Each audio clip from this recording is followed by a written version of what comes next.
இன்னைக்கு நடந்த கரூர் நிகழ்வுல முதலமைச்சர் அவர்கள் வந்து பேசிட்டு போயிட்டாரு.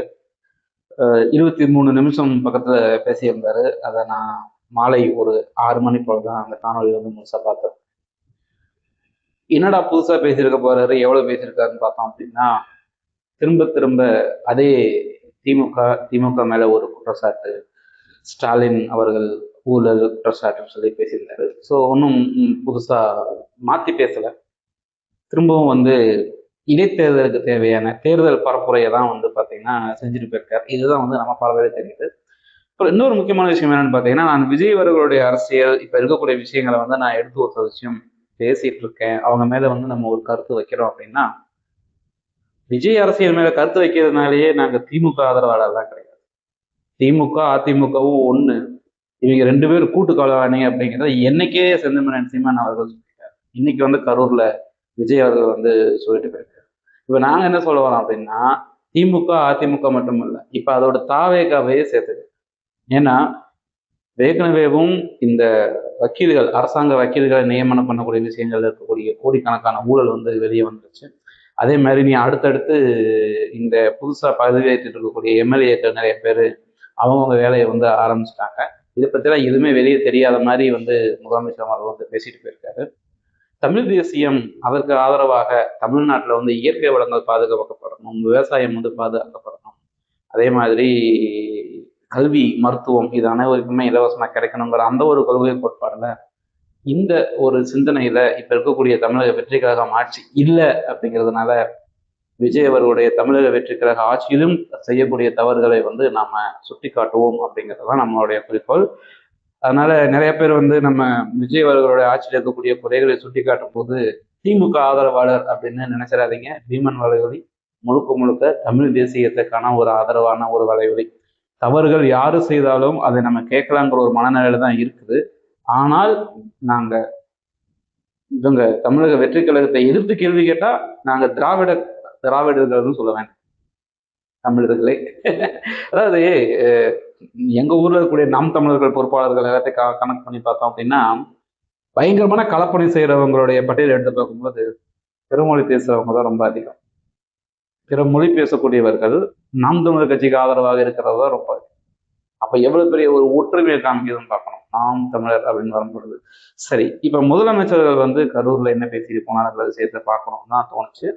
முழுக்க முழுக்க திமுகவையே சாடி இருக்கார். இவருக்கு வந்த வாக்கு சதவீதம் பத்தாது, இன்னும் நிறைய வேணுங்கிறதுனால ஏற்கனவே திமுக இருக்கக்கூடிய பலருடைய வாக்குகளை நம்ம வாங்கிக்கிடுவோம் அப்படிங்கிற ஒரு விஷயத்த வந்து பேசியிருக்காரு. திமுக மீது இருக்கக்கூடிய வெறுப்பு அரசியல் தான் செய்கிறார். ஆனால் திமுக மேல இருக்கக்கூடிய வெறுப்புங்கிறத விட விஜய் மேல அவர்கள் இருக்கக்கூடிய ஈர்ப்பின் காரணமாக இவருக்கு வாக்கு வந்து இப்பவும் விழுந்துட்டு தான் இருக்கு. ஆனா இந்த 23 நிமிஷம் பேசின இந்த ஒரு காணொலியில எவ்வளவு பொய் சொல்ல முடியுமோ அவ்வளவு பொய் சொல்லிட்டு போயிருக்காரு அப்படிங்கிறது தான் என் மனசுல பட்டுன்னு பட்டுச்சு. நான் அடுத்தடுத்த ஏன்னு யோசிக்கல, நடந்த நிகழ்வுகளை பார்க்குறோம், விஷயங்களை பார்க்குறோம் அப்படிங்கிற மாதிரி இருக்கு. அதாவது கொஞ்சம் கூட கூச்சப்படாம இந்த மக்களோட நான் நிக்கிறேன், இந்த மக்களுக்காக தான் நிக்கிறேன் அப்படின்னு சொல்றாரு. ஆனா இங்க எத்தனை மக்கள் ரொம்ப கஷ்டப்பட்டுட்டு இருக்காங்க அப்படிங்கிற விஷயம் ஏன் விஜய் அவர்களுக்கு போய் அந்த தகவல் சேரலையாங்கிற ஒரு கேள்வி கேட்க வேண்டியது.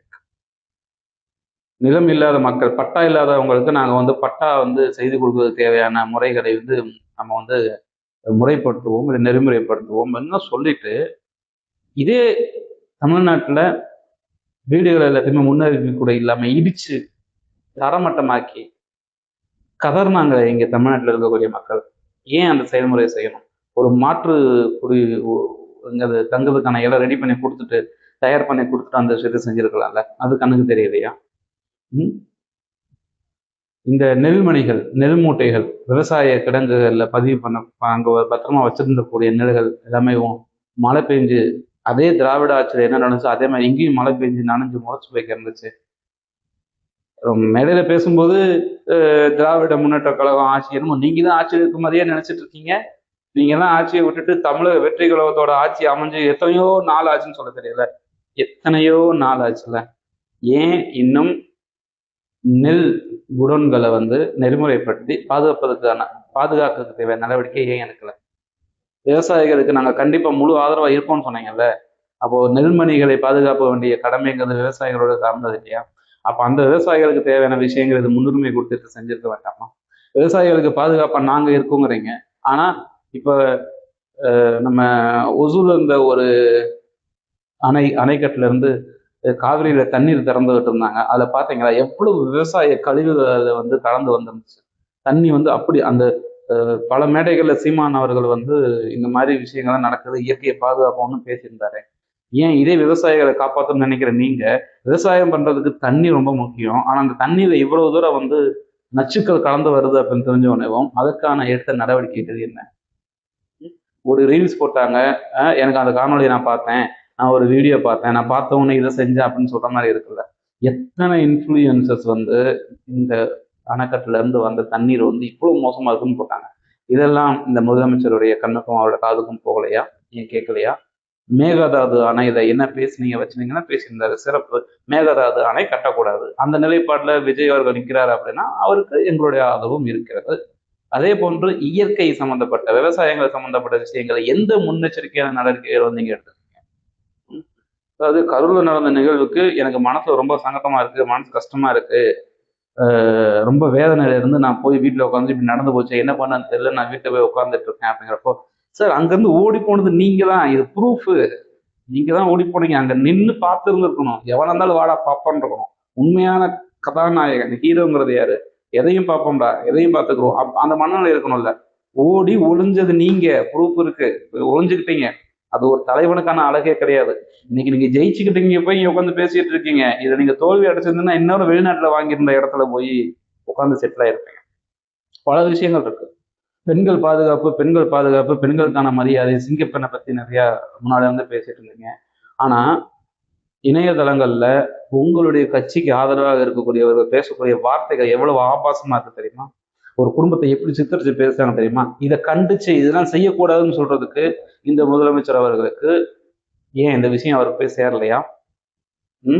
அதாவது சினிமாவில் நடிச்சிட்டு இருக்கும்போது என்னுடைய பதாகைக்கு வந்து பால் ஊத்தாதீங்க, இது நல்ல செயல் கிடையாது, இது ஒரு உணவுப் பொருள் அப்படின்னு சொல்ல மாட்டீங்க. கேட்டா உங்க ரசிகர்கள் நீங்க எதிர்த்துக்கிட்டீங்க அப்படின்னா உங்க ரசிகர் பட்டாளம் இல்லாம போயிடும். அவங்க முட்டாளா இருக்கிற வரைக்கும் தானே நீங்க புத்திசாலியாகி வாழ்ந்துட்டு இருக்க முடியும். அதே மாதிரி இங்க வந்து நல்ல அரசியல் பண்ணணும் அப்படின்னா சட்டசபையில மக்கள் எல்லாம் எதிர்பார்த்துட்டு இருக்கும்போது அங்க பதிவேற்றம் பண்ணக்கூடிய விஷயங்களை பத்தி அங்க பேசும்போது எதிர்கட்சிகள் கேட்ட கேள்விக்கு பதில் சொல்லாம இப்படி வந்து பொது மேடையில வந்துட்டு பேசிட்டு இருக்கீங்களே, அப்ப சட்டசபையில நீங்க பேசியிருக்கணுமா வேணாமா?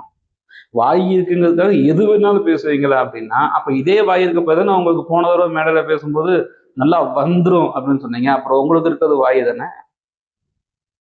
வாய் எதுக்குங்க இருக்கு? சாப்பிட்றதுக்கு பேசுறதுக்கும் தானே இருக்கு. அப்புறம் வாய் இருக்கு ஆனா பேச மாட்டேன் அப்படின்னா அப்புறம் துருப்பிடிச்சு போயிருங்க. வாய் இருக்கு ஆனா பேச மாட்டேன் அப்படின்னா அது எந்த கணக்குல எடுத்துக்கிறது நம்ம? வாய் இருக்குங்கிறதுக்காக என்ன வேணாலும் பேசிடலாமா அப்படின்னா, ஐயா எங்களுடைய வலி வேதனைகளை தெரியப்படுத்துறதுக்கு எங்களுக்கு என்ன முறை தெரியுதோ அந்த முறையில தானே நாங்க வெளிப்படுத்துவோம். அதுதான் நம்ம வந்து பேச வேண்டியதா இருக்கும். அப்ப எவ்வளவு வலி வேதனைகளோட இருந்தேன் தெரியுமா? நானு கரூர் இருக்கக்கூடிய குழந்தைகள் மரணிச்சுட்டாங்க அப்படின்னு சொல்லிட்டு, ஐமா இங்க பாருங்க டிவியில வந்தோடனே இப்ப விஜய் மாமாவுடைய படம் வந்தோடனே அது போய் அப்படியே விஜய் மாமா பிடிச்சி தொட்டு கொஞ்சம் வாங்கலாம். எத்தனை பேர் அப்படி இருந்தாங்க?